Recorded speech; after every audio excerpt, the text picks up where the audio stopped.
बताइए भैया।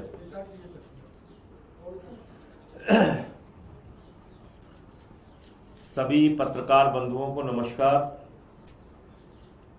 आज की ये पत्रकार वार्ता एक अत्यंत गंभीर विषय पर बुलाई गई है। दिल्ली के मुख्यमंत्री के तौर पर एक बड़े संवैधानिक पद पर बैठी हुई महिला रेखा गुप्ता जी ने आज ये बयान दिया है कि अदालत से जो अरविंद केजरीवाल जी और आम आदमी पार्टी और बाकी लोगों के पक्ष में जो फैसला आया, हमारी पार्टी के नेताओं के पक्ष में जो फैसला आया, अन्य अभियुक्तों के पक्ष में जो फैसला आया, रेखा गुप्ता जी कह रही हैं वो फैसला अदालत को सेट करके लिया गया है। इतना बड़ा घोर अपमान अदालत का आपने कभी सुना नहीं होगा कि कोई मुख्यमंत्री के पद पर बैठा हुआ व्यक्ति ऐसा बयान दे, जो बयान रेखा गुप्ता जी ने दिया है। और इसके साथ मैं रेखा गुप्ता जी से यह भी पूछना चाहता हूं कि अरविंद केजरीवाल के खिलाफ जो फैसले पहले आए, तो आपने सेट करके वो फैसला लिया क्या? भारतीय जनता पार्टी ने सेट करके वो फैसला लिया क्या? नरेंद्र मोदी जी ने सेट करके वो फैसला लिया क्या? जो फैसले हमारे खिलाफ आए, वो चाहे अरविंद केजरीवाल जी के खिलाफ हो या मनीष सिसोदिया के खिलाफ हो या हमारे खिलाफ हो, सत्येंद्र जैन के खिलाफ हो, तमाम अदालतों से, हाई कोर्ट से, लोअर कोर्ट से वो फैसले आपने सेट करके हासिल किए। इसका मतलब तो यही कि आपने सेट करके वो फैसला हासिल किया जो हमारे खिलाफ था। और एक फैसला जिसमें जज साहब साफ तौर पे कह रहे हैं कि फाइलें उनसे बात करती थीं, फाइलें बोलती थीं कि अरविंद केजरीवाल निर्दोष है, मनीष सिसोदिया निर्दोष है, अभियुक्त सारे निर्दोष हैं, कोई तथ्य, कोई प्रमाण, कोई सबूत नहीं इनके खिलाफ। और उन्होंने आरोप मुक्त कर दिया, यानी कि कहा इसमें चार्ज फ्रेम करने लायक भी एविडेंस नहीं है, इसमें आरोपित करने के लिए भी साक्ष्य सीबीआई के पास नहीं है। ये बहुत मुश्किल से ऐसे फैसले आते हैं और बहुत हिम्मत चाहिए किसी जज को यह फैसला देने के लिए। आप सोचिए कि कितना झूठा मामला सीबीआई ने बनाया होगा जिसके कारण से यह फैसला अदालत का आया। और आप कह रहे हैं कि वो फैसला अदालत को सेट करके लिया गया। मैं तो माननीय सर्वोच्च न्यायालय के मुख्य न्यायाधीश महोदय से कहना चाहूंगा, ये अदालतें ऐसे गठित नहीं हुई। ये एमपी एमएलए की अदालत माननीय सर्वोच्च न्यायालय के आदेश से गठित हुई हैं।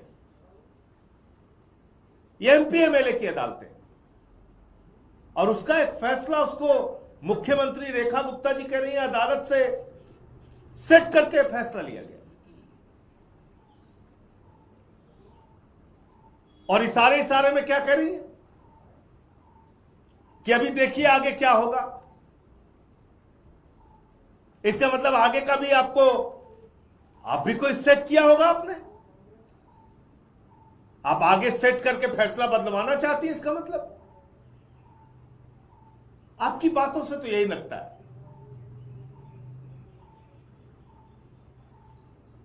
हमने तो कभी ऐसा सपने में भी नहीं सोचा कि अदालतें सेट होती हैं, लेकिन भारतीय जनता पार्टी की एक मुख्यमंत्री खुलेआम कह रही है कि अदालतें सेट होती हैं। इसका मतलब हमारे खिलाफ जितने फैसले आए अदालतों से, वो अदालतों को सेट करके बीजेपी ने लिया। तो इसलिए माननीय सर्वोच्च न्यायालय को मुख्यमंत्री रेखा गुप्ता के बयान का संज्ञान लेना चाहिए और इनके खिलाफ कंटेम्प्ट ऑफ कोर्ट, न्यायालय की अवमानना का मुकदमा चलाना चाहिए। इनके खिलाफ सख्त से सख्त कार्रवाई करनी चाहिए। ऐसी महिला को मुख्यमंत्री के पद पर बैठे रहने का कोई अधिकार नहीं है जो अदालतों के बारे में ऐसी टिप्पणी करें कि अदालतें सेट होती हैं। तो इसलिए मैं चाहूंगा एक बार आप रेखा गुप्ता जी का बयान सुन लें और उसके बाद आपके कोई प्रश्न हो तो आप पूछ सकते हैं। इस चीज को कह रहे हैं कि मैं कट्टर ईमानदार होके छूट गया हूं, मैं ट्रैकिंग हो गया हूं। वो एक न्यायिक प्रक्रिया है। वो एक न्यायिक प्रक्रिया है जिसका पहला फेज हो सकता है उन्होंने क्या करके सेट करके चीजें निकाली, परंतु अगले फेज में भी उनको सामना करना पड़ेगा, जवाब देना पड़ेगा। और उसके बाद यदि वो पूरी न्यायिक प्रक्रिया निकल जाते हैं तो दिल्ली भी देखेगी और जनता भी उससे पूछेगी। चलिए, तो फिर देख रहे हैं आप इनकी टोन, निकल जाते हैं तो देखेगी दिल्ली। क्या कहना चाहती मुख्यमंत्री जी आप? क्या कहना चाहते हो बीजेपी वालों आप? आगे कोई सेटिंग गेटिंग कर रखी है आप लोगों ने? अदालतें सेट कर रखी हैं क्या आगे? जिस टोन में बोल रही है मुख्यमंत्री, इनकी बात से तो ऐसा लग रहा है कि आगे की अदालत इन्होंने सेट कर रखी है और देखेगी दिल्ली टाइप धमकी दे रही हो। तो इसलिए ये एक अत्यंत गंभीर, आपत्तिजनक, घोर आपत्तिजनक बयान जो आदेश अरविंद केजरीवाल जी और बाकी मनीष सिसोदिया जी और बाकी अभियुक्तों को सीबीआई की विशेष अदालत से प्राप्त हुआ है, उस एक ऐतिहासिक आदेश के खिलाफ इस प्रकार का बयान मुख्यमंत्री के द्वारा दिया गया है। इनके खिलाफ सख्त से सख्त कार्रवाई होनी चाहिए। आपके कोई प्रश्न आप पूछ सकते हैं। सर, अप्रैल से जो बिजली की दरें हैं वो सरकार बढ़ाने जा रही है। ये कह रहे हैं कि जो वितरण कंपनियां हैं उनका बकाया जो भुगतान है उसको भरने का प्लान कर रही है। देखिए, इंसान की जिंदगी की 4 मूलभूत जरूरतें हैं: शिक्षा, स्वास्थ्य, बिजली, पानी। और इन चारों को या तो फ्री या तो न्यूनतम दर पे अरविंद केजरीवाल जी ने उपलब्ध कराया। बीजेपी का मकसद है सारी व्यवस्था को तहस नहस करना। उन्होंने शिक्षा, प्राइवेट स्कूलों में 80% फीस महंगी हो गई। अभिभावक जाते हैं, मार्शल लगा के बाउंसर लगा के उनको धक्के मार के भगा दिया जाता है। स्वास्थ्य की बात कर ले, मोहल्ला क्लिनिक बंद किए इन्होंने। महिलाओं के बस की यात्रा की बात कर ले, उनको लाइन में खड़ा कर दिया, फिर से आप बनवाइए, अपना कार्ड बनवाइए।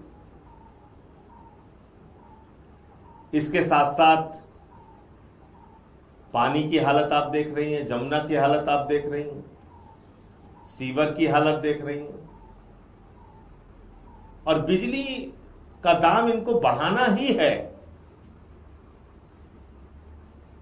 हर राहत जो अरविंद केजरीवाल जी ने दी थी उसको खत्म करना इनका मकसद है। लेकिन ऐसा नहीं है कि हमने बताया नहीं था।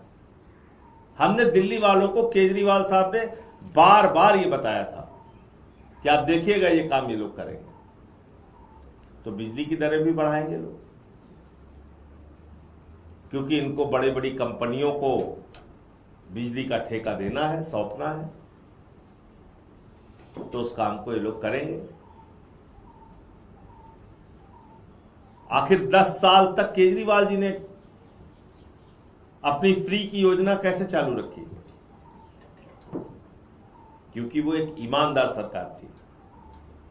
जनता के लिए हमने संकल्प लिया था, जनता के लिए काम किया। तो इसलिए दिल्ली वाले भी मौके का इंतजार कर रहे हैं। गलती हो गई है उनसे, वक्त आने पे जवाब देंगे। Thank you.